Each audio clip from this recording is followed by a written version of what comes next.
Sure. All right. You're out supporting Threads of Life. Did you feel pressure writing the new album, going from an indie label to a major label?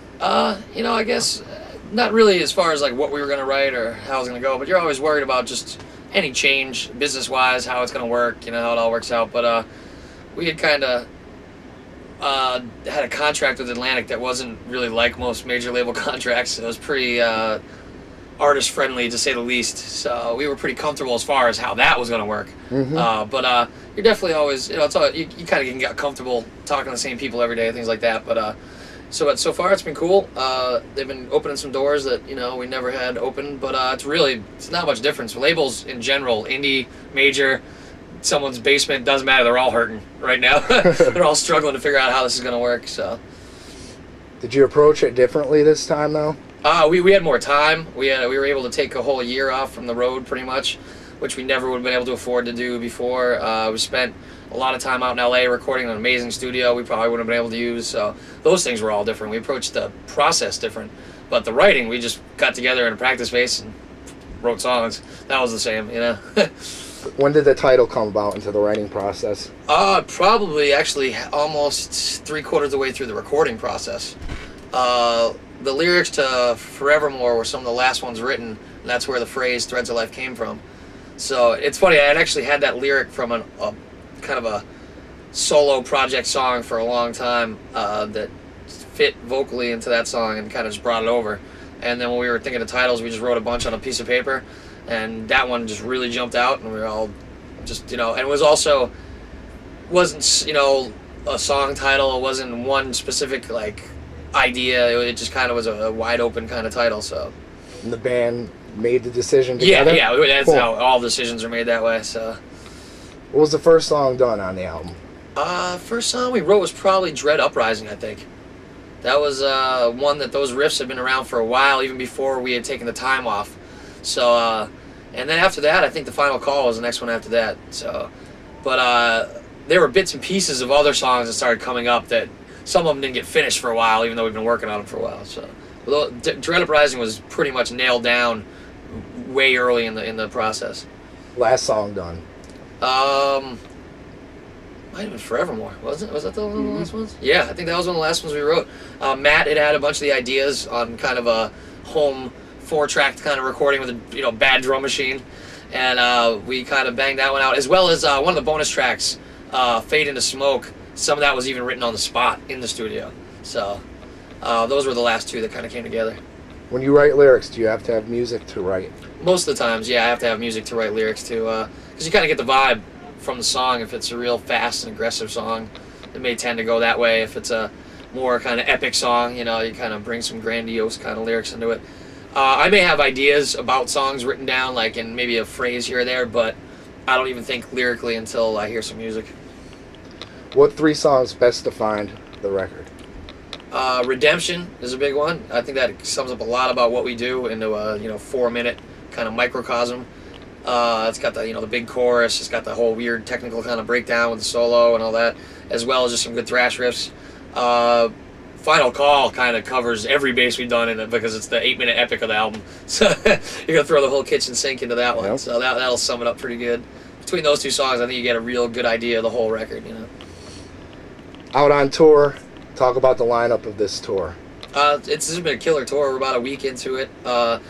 We got Divine Heresy, which is Dino from Fear Factory's new band. We've known him as well as the singer Tommy for years, so it's cool to be out with them, kind of giving them their first full U.S. tour. 3 Inches of Blood, a bunch of drunken Canadians who, where if you saw them, you'd expect to see mountain men up there like doing death metal growls, but instead you get King Diamond falsetto. And Static X, you know, it's just kind of a cool band that's been doing a different kind of style than what we do, and doing it for a long time. So it's kind of a cool combination where none of the bands sound really similar, but all are in the same kind of vibe, you know, just heavy and aggressive. How's Tommy holding up from the band now that he hurt his ankle? Tommy's up there with crutches right now. Is that how he's doing it? Yeah, it's interesting to see, but he's a tough dude, so he'll be all right.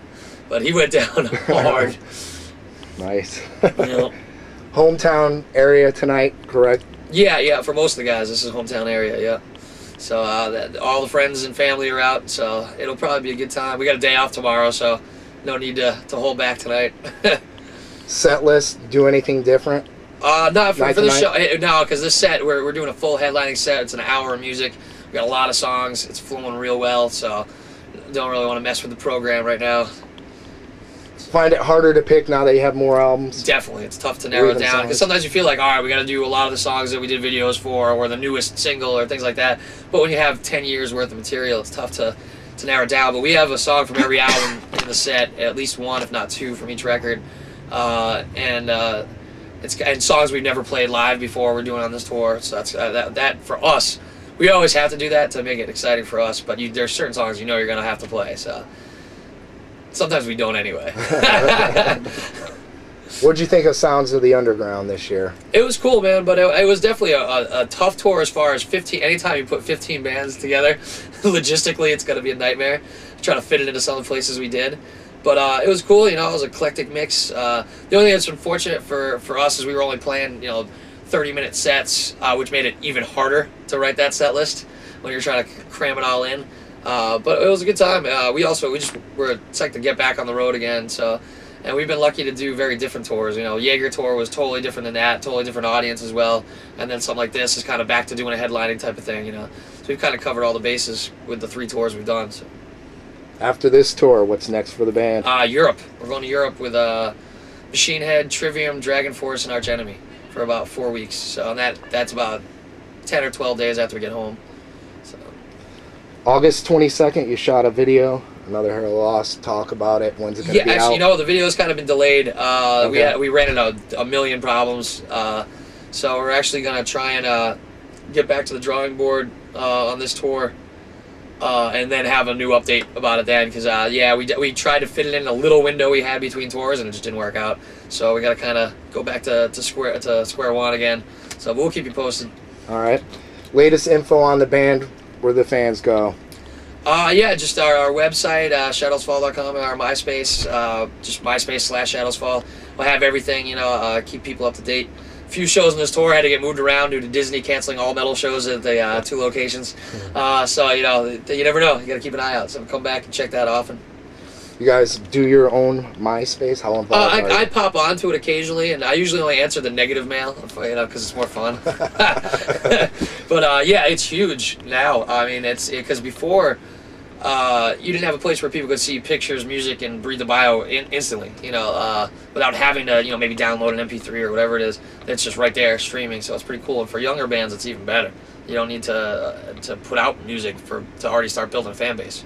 So it's pretty crazy. YouTube, you got a page too, correct? Yep. We got a YouTube page, which is fun. We put up all our making the record stuff and all the random Andrew Dice Clay rants that we have. So hopefully we can get more of the Johnny Rock and Roll dance breaks up there soon. We only got one up there so far. All right. It's your time to add anything, say anything. We're going to be, we're finishing up this tour. We're going to be gone for a little while, so don't forget about us. We'll be in Europe and then the rest of the world for a little bit. So we plan on doing some holiday shows, so keep an eye out, probably in the New England area. So hopefully get people out to those shows and go check out Threads of Life. I know no one buys CDs anymore, but hey, why not? What are you going to spend $15 on? A nickel bag of weed? Come on. Thanks for your time. Hell yeah.